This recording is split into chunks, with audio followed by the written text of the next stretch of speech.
Dr. Zani, and my academic senior, Professor Makau Mutua, I wish you Godspeed as you do this on behalf of all of us. Your Excellency, the President, and Your Excellency, Prime Minister, and my colleagues, let me just say two things as we wait for the Prime Minister to come back and address us. The first one is, for the last 33 years, our country has revolved around majorly two political formations. And the difference in the political strength of those two major political formations has not been very big difference. We've been like that since we went into multi-party politics. So that you have a strong party winning, but even the opposition is fairly strong. What that means, therefore, is that our country, like all democracies, requires bipartisan consensus building, especially to deal with serious and heavy national issues and national challenges. I like what my mono in school and the leader of the National Assembly minority side, Junaid said, my distinguished mono. He said that bipartisan, oh, he's back. I was just praising you, Junaid.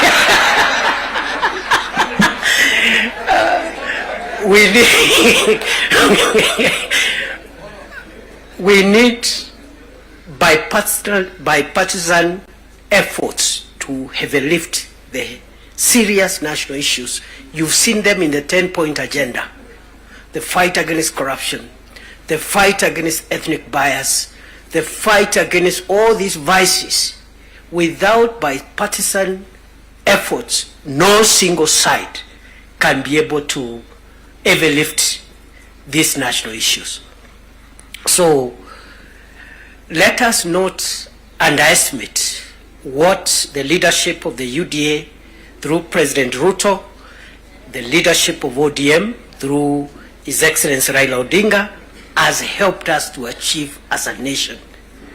Because none of us alone would have enough political largesse to be able to even lift on some of the issues we are discussing here today. So we are in good space, and for that we must celebrate and acknowledge the visionary leadership of President William Ruto and the visionary leadership and statesmanship of our elder brother, the Honorable Raila Odinga.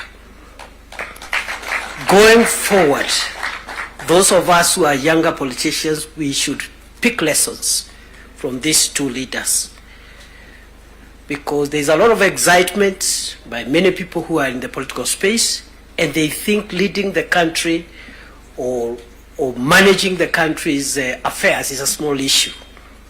And some of the characters running up and down around, if they are given this nation to manage even for a day, the country will sink, because they don't have enough wisdom and enough foresight to be able to manage the complex society that is Kenya. So, Prime Minister, we appreciate your leadership, your vision, and you've been able to show us, those of us who are younger politicians, that elections and politics should not undermine the collective interest, stability, and progress of our nation.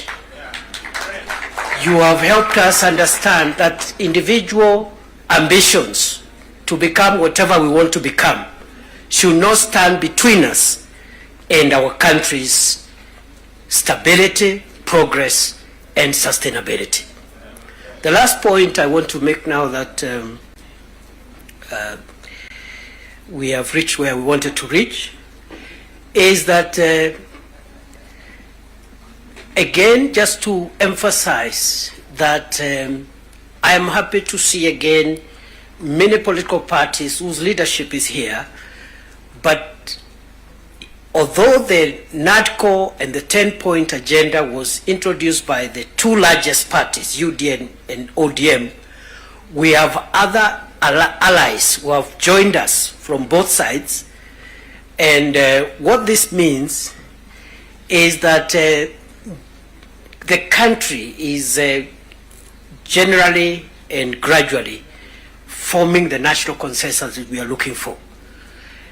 And therefore, for me, the lesson I pick, even looking at the leadership that has spoken here, Stewart Matzayo from Kilifi, Owen Baya from Kilifi, Junaid Mohammed from Migori, Migori and other places, and myself. Those who have felt that perhaps they need space to show their leadership skills, yet they feel their background, their religion, their ethnicity disadvantages them. Their background, their religion, their ethnicity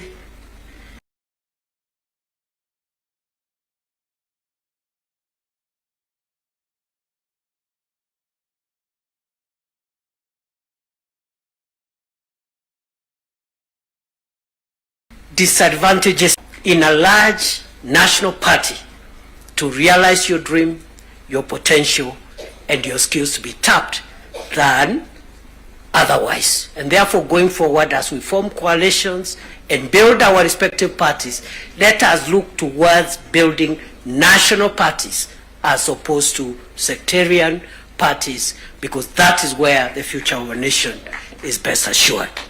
So, on that basis, I want to end there, because I saw my colleagues got, I don't know who got no term. I want to end there and wish this meeting all the best.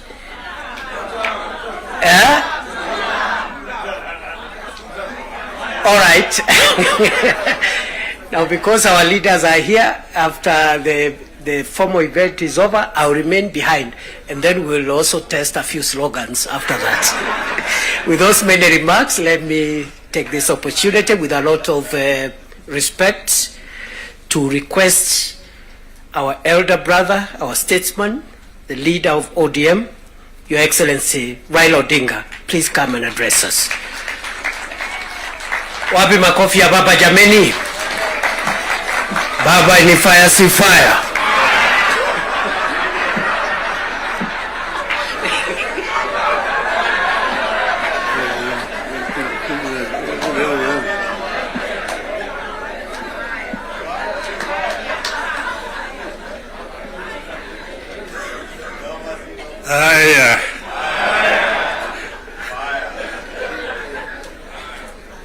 Mr. President, Deputy President, honorable members of Parliament, hamjambo. Hamjambo tena. Hey, I think I see almost a full house. Yes. Senators and members of the National Assembly. Thank you very much. I'm very happy to be here this morning to see you. I want to say that I am charged, but I'm not scared.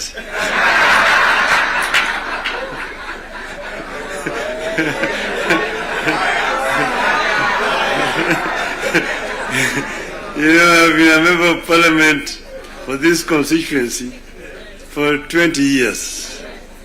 And I used to meet with members of Parliament. I was a Prime Minister. And every Wednesday was a Prime Minister's question time in Parliament. I used to be harassed a lot by members of Parliament. And that's why I'm not scared.